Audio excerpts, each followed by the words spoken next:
This is a CMMG Banshee 300 in 9mm caliber. This is a pistol caliber carbine. It's a little bit different than what we've done previously.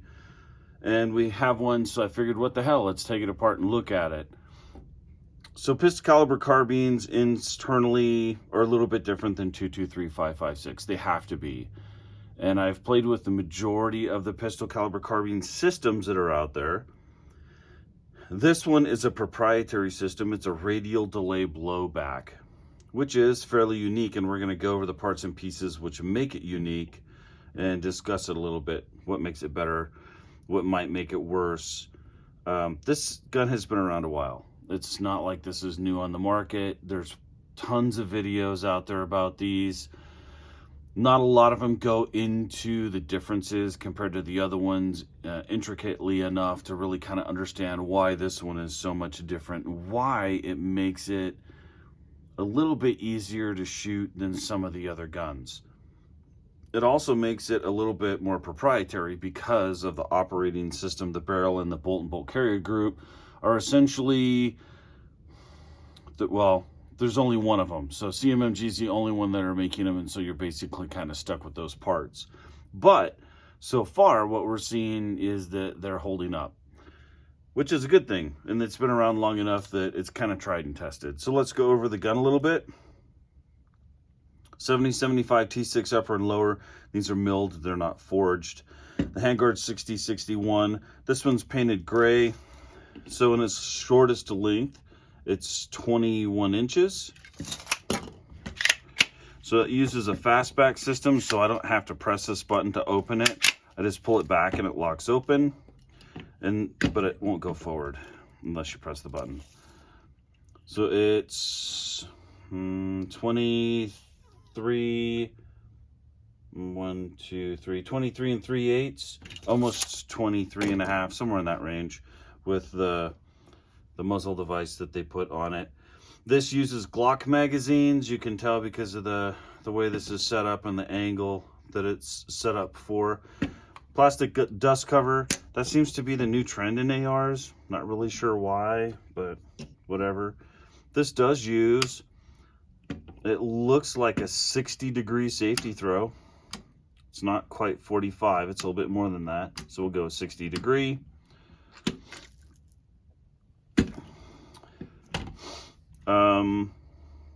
Ambidextrous safety.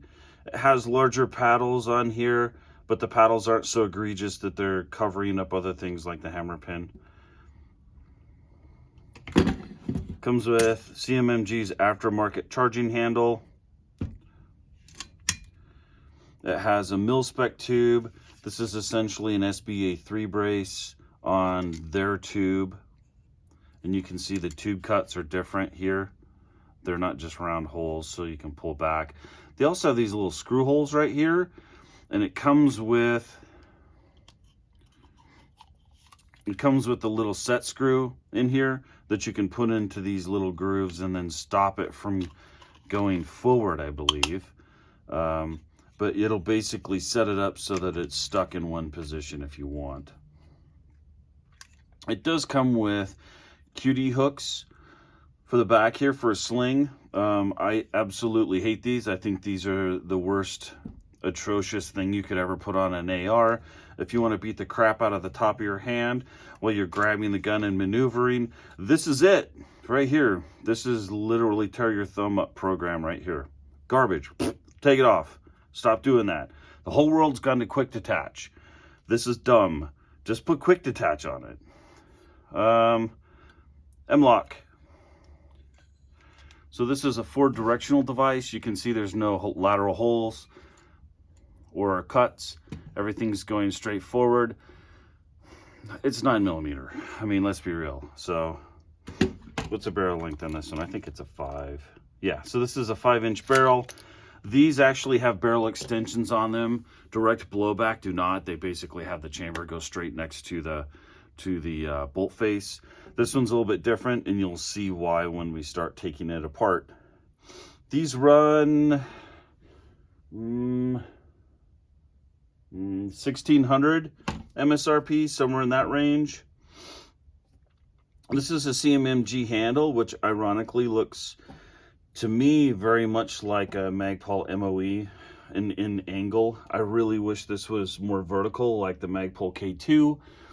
As you get closer to your shoulder like this, that wrist is bending more and more to stay straight. So if you're trying to can it more, it makes it a lot more bound.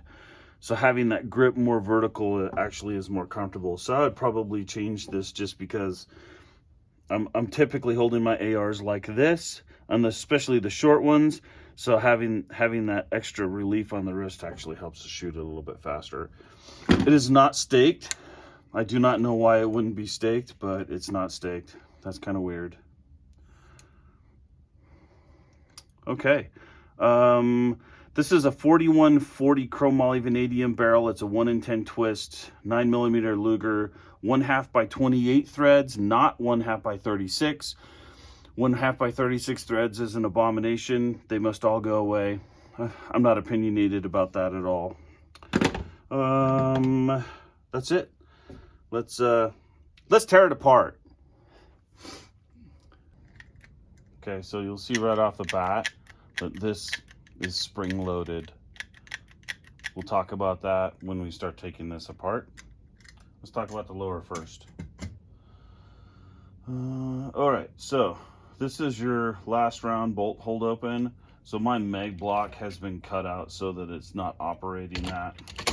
So it just sits in there and it's not operating. But that's how it works, is it's pushing right here. The follower is pushing up right here. That's pushing this lever up, and it's locking it open, and this is catching your bolt. Paddle's a little loose. It's not too bad. That's fairly normal. They're using a roll pin. So the ejector is not built into the lower on this like you typically see on a blowback system, and that's because it's in the actual bolt. It has a bolt head instead of just a straight blowback, a bolt carrier group with no operational bolt into the carrier group. Let's see. Trigger off. Safety is good. Okay, so that is straight up mil-spec trigger, and it is heavy as shit. I don't know, we'll weigh it later, but it's definitely heavy. But safety and trigger are both functional.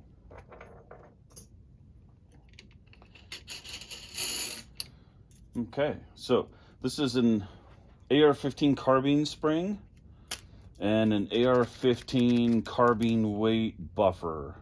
This is 2.8 to 3 ounces. The weights are freely moving. It's got a weird gold coating. It's not, if it's titanium nitride, they use some different process. It's weird. And then it's got white plastic rubber, which feels okay. It's definitely not what I would consider mil-spec. It's like pimp shiny. So buffer tube. Buffer tube's got a little bit of chatter, a little bit of tool marks that I can feel in there. It should be perfectly smooth. It's not the worst one I've ever felt. This one will work just fine. It's just one of those things to look at. Like I said before, there's no staking, which I don't know why you would ever do that. So if you're asking what this blue piece of tape is here for, this comes on the gun from the factory, and they do this so that the charging handle doesn't scar it up before it's sold. Do I think it's relevant? Nope, because this thing's going to get scarred up anyway if you ever shoot it. If you want it as a collector's item, this is not a collector's, so whatever. We talked about the end plate, which I think is super craptacular. So let's check magazines. Hold on.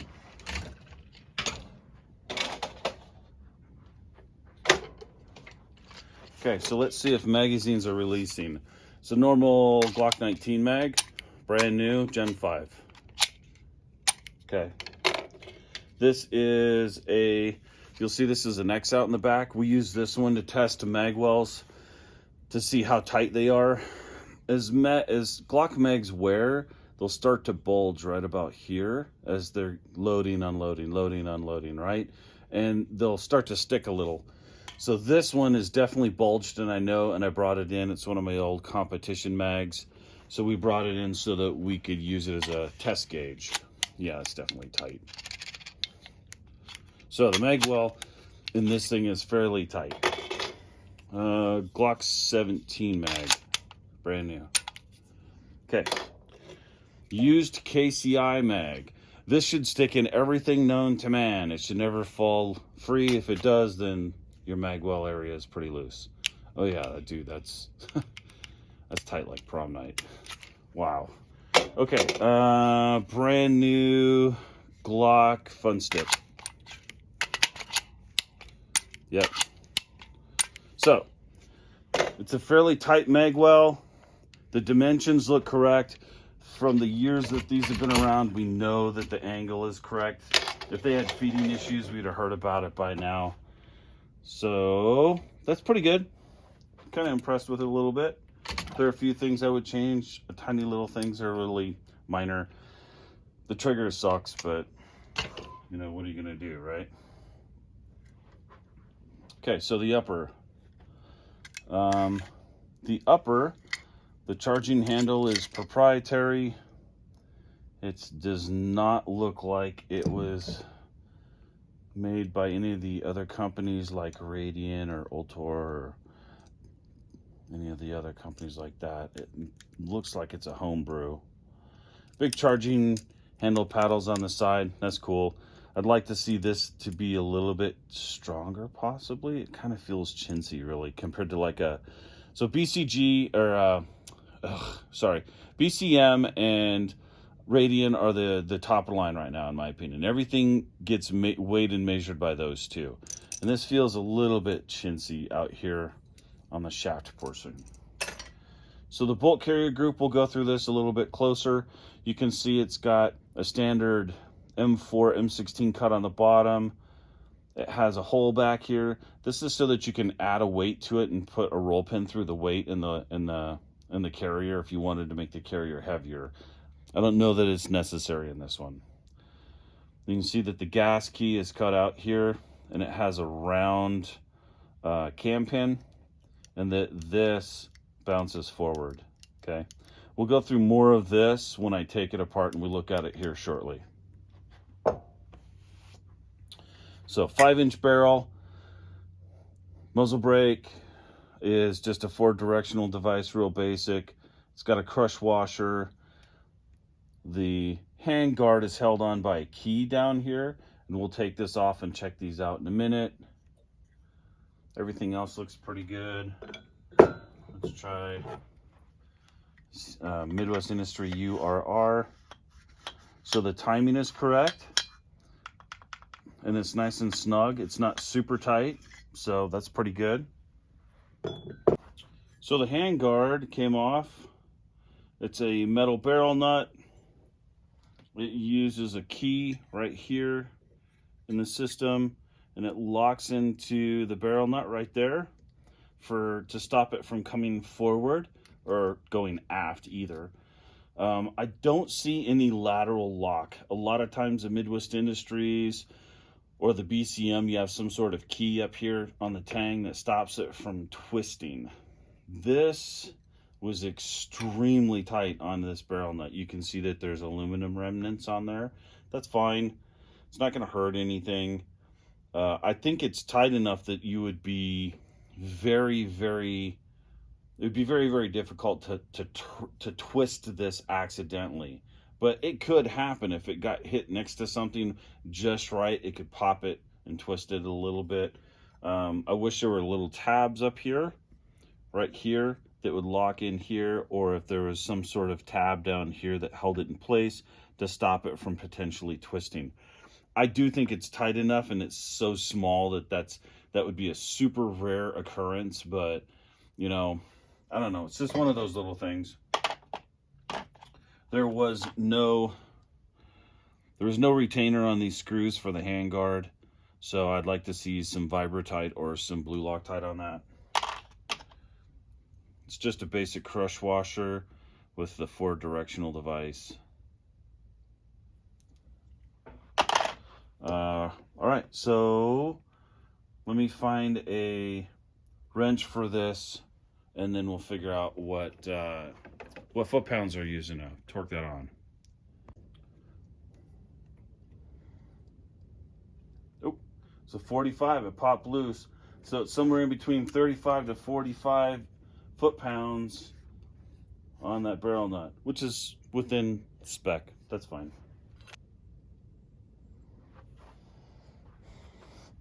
Yes, I'm smelling the lubricant. I do this and people are like, what are you doing? Well, I can tell you what that is. So that is basically the same lubricant you would use to pack wheel bearings in a car. Okay? Not the worst choice in the world. It works. Most people use Aeroshell 64 or 33MS. They call it Aeroshell 64 now. Or they use Permatex. But this will work. I mean, it's a 9mm. It's not an AR. It's not going to get as hot. But having some sort of grease on the threads so that it's not seizing is a huge advantage. Just wipe it on the table for now. All right, that was snug. Oh, wow. So I'll show you this here in a second. So this is the barrel extension, okay? Let's do some lighting here. Okay, so barrel extension. You can see it's a normal extension, except for down here, the ramp is cut differently. The ramp's basically cut in the bottom for a 9mm. It's nice and shiny in there. That's it. Basic barrel with an extension. And then they cut the ramp out so it'll feed instead of the AR-15 ramps. So here's something else that I saw when it came out. This is not anodized. Okay, that is exposed aluminum. Okay, so I'd like to have seen this anodized before they painted it. Once again, is it a showstopper? No. This is 9mm. But having anodizing on that aluminum makes it a lot stronger. They're probably not expecting people to take this apart and put it back together on a regular basis. And quite frankly, the paint's probably more than adequate. But having it exposed right there to where your barrel extension's going in is kind of odd. And here's the funny thing, is that has M4, M16 ramps cut into the upper. Not necessary. I'm not even sure they're doing anything. So I'm not sure who's processing these, who's making these, but that's kind of goofy. So this is the bolt carrier group. Those are not YFS Chinese fasteners in there, which is good. The staking is meh. It is not so hot. It is a little shallow. They're staked, but they're definitely shallow. I'd like to see these a little bit deeper. I may actually restake this before we sell it. Gas keys are a problem in pistol caliber carbine in the AR9 platform. This one's got a little bit different system in it, but the biggest problem is that you get lateral torque. So as this thing's recoiling, this thing's bouncing around in there like this laterally, way much more than a standard AR-15 and 5.56. And it snaps these heads off, this comes loose, and then it's jingling around your gun and it's gonna lock it up. So I have seen these heads break off and come out if they're not staked well enough, and now you've got serious problems with crap bouncing around in your gun. So I'll restake these. Let's check torque on them. Gas keys are a big problem, and especially in the blowbacks, they're even worse. The blowbacks get a lot more force on it, I suspect, than this one does. The longer the barrel, the more you see in force like that. All right, so this is set at 35.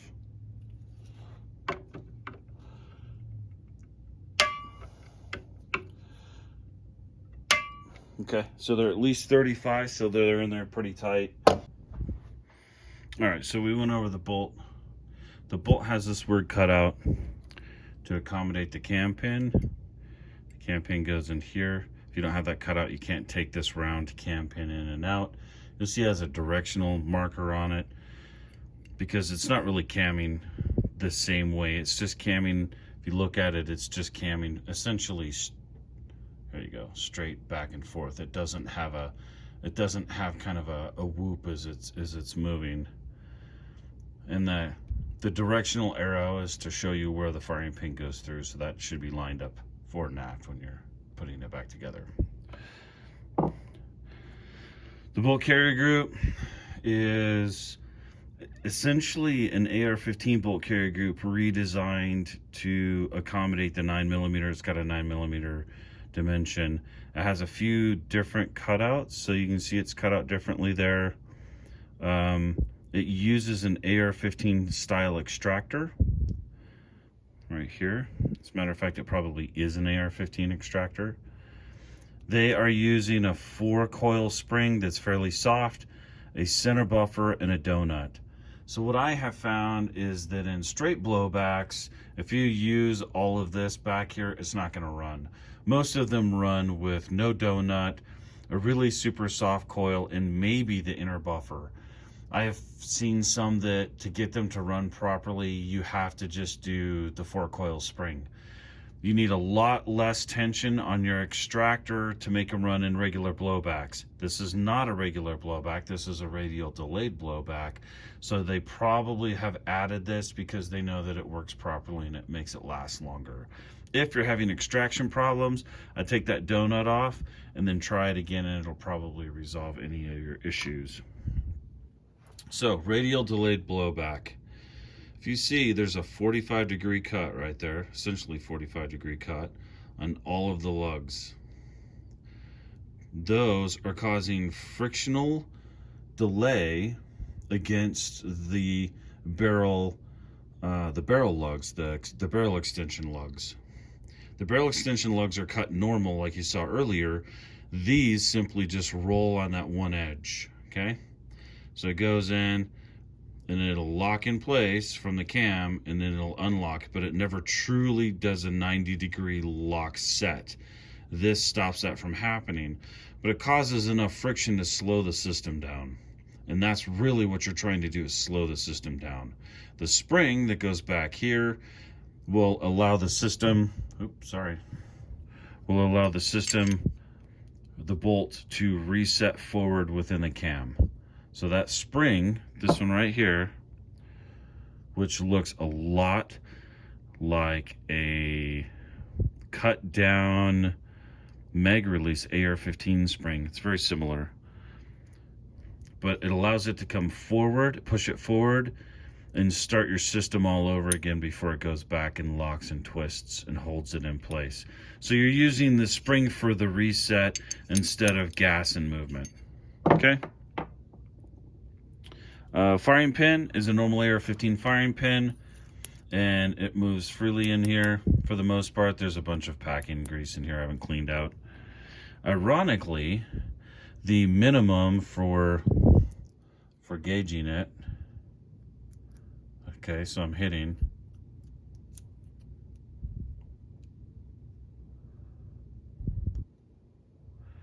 right, so that was the minimum, 0.28. And I'm tapping it, I can feel it right there. And then the max clears no problem. So it's actually using the AR-15 specs for your protrusion here. And the ejector is here in the bolt. It's very tight. I suspect it's the exact same thing as a normal AR-15 ejector. And it looks like it's rounded off. So looks like it's rounded off a little bit so it doesn't mush them out and get stuck. This has brass on it, not from us, so I suspect that this was test fired. I don't know that it was high pressure test fired, but it was definitely test fired at the factory. Why would CMMG go through all the time and energy to develop an operating system that has already been in place forever? Why would you change the direct blowback system to a radial delay blowback? That's really the $64,000 question. Oh yeah, by the way, hear that? That's a charging handle. It's kind of janky. Anyway, sorry. Why would they do that? There's one answer. Weight. So this is a standard weighted bolt carrier group. This is a standard M4, M16 carbine weight buffer and a standard AR-15 spring. So you can get away with standardized parts for the most part. So you're not having to have a whole bunch of specialized parts, and you can keep the weight down at the 14-ounce range. Your average operating system in a standard delay blowback system should be 18 to 22 ounces of reciprocating mass. The reciprocating mass is your bolt and bolt carrier group, this piece right here, and your buffer, this piece right here. That combined weight should be 18 to 22 ounces for 9mm to make the system run properly. If you go below 18 ounces, the chances that you have an out of battery discharge and potentially ruin a bunch of parts in your gun, you're definitely going to ruin the magazine and maybe even probably the mag release, pretty high. Out of battery discharges won't destroy the gun completely for the most part, 9mm, but it will definitely end your shooting day. It's a sucky time, okay? So you have to have that extra weight in there. What does that mean to the shooter? That means to the shooter that as they're shooting it, instead of going bang, bang, it's doing this, bang, bang, and you're getting all of this movement inside, and the gun is chugging back and forth more. That doesn't really mean a whole lot to somebody who is shooting fairly slow and concentrated and not trying to go fast. If you're trying to go fast, the less reciprocating mass means less gun movement, which means less dot movement, which means you're back on position and firing again onto the target faster. If you've shot an MP5 and then compared it to a AR9 blowback system or an MPX and compared it to a straight blowback system, you will find that the movement in the gun on that MP5 compared to the MPX compared to the blowback system is massively different. The feel of the gun recoil is huge. That MP5 comes straight back. There's almost no movement in the gun. It's really fast, really smooth. The dot doesn't move at all. The MPX is very close to that in feel. This system is very close to the MPX. Maybe a tiny little bit more when it comes to that recoil impulse. The straight blowback systems, you're going to have to hold on to that gun and learn how to shoot it really tight to make it go fast. Some people take advantage of that movement and they use it to semi-bump or completely bump the trigger mechanism to shoot it fast. The person who perfected that, in my opinion, is Max Leograndis. The dude can shoot his as fast as a machine gun, but he's spent probably more time and more money than anybody's really wanted to dedicate to figure out how to shoot one of these and bump fire it to go fast. Almost everybody else out there is going to benefit from less reciprocating mass, therefore less movement in the gun, therefore it's coming back to dot faster and you can shoot it faster. So, the radial delayed blowback system it's been shot enough that we know that it's tried, true, and tested. These things are not breaking bolts on a regular basis. They're not breaking extractors on a regular basis. There's less reciprocating mass. They're easier to shoot. They are more proprietary, and so you can only get your parts from CMMG when it comes to the bolt carrier group and the barrel. Okay, but that's a small price to pay if they're tried and tested components and they're surviving. We like these a lot. We like these enough that we sell them on a regular basis. We even have a 16-inch version on the wall right now with a stock instead of a brace.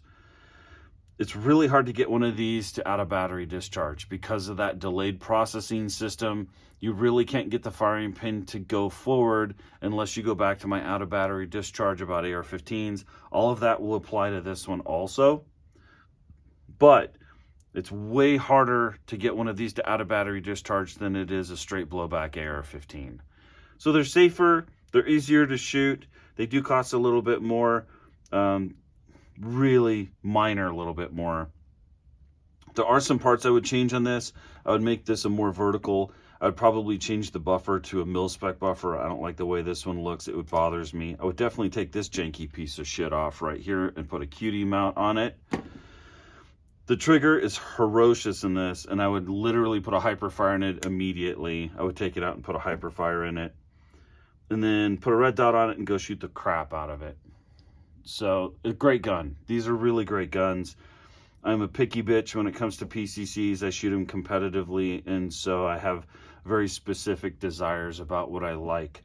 This vertical is not a game changer. This really isn't even a game changer either. You'll change it out after you scrape your knuckles on it a couple of times. It's a self-correcting problem. The trigger is shit. Come on, man. At least throw one of the Schmid casted nickel boron coated ones in here. I mean, this thing's, it's not the worst trigger I've ever felt in the world, but it's just mil spec for a $1,700 gun. You can do better. Seriously, minor things still. All in all, it's a great firearm. Definitely a great firearm. If you're looking at pistol caliber carbines and you want something that's small, something that's light and easy to run, this is definitely one that I would recommend, and I would sell this one to you with confidence.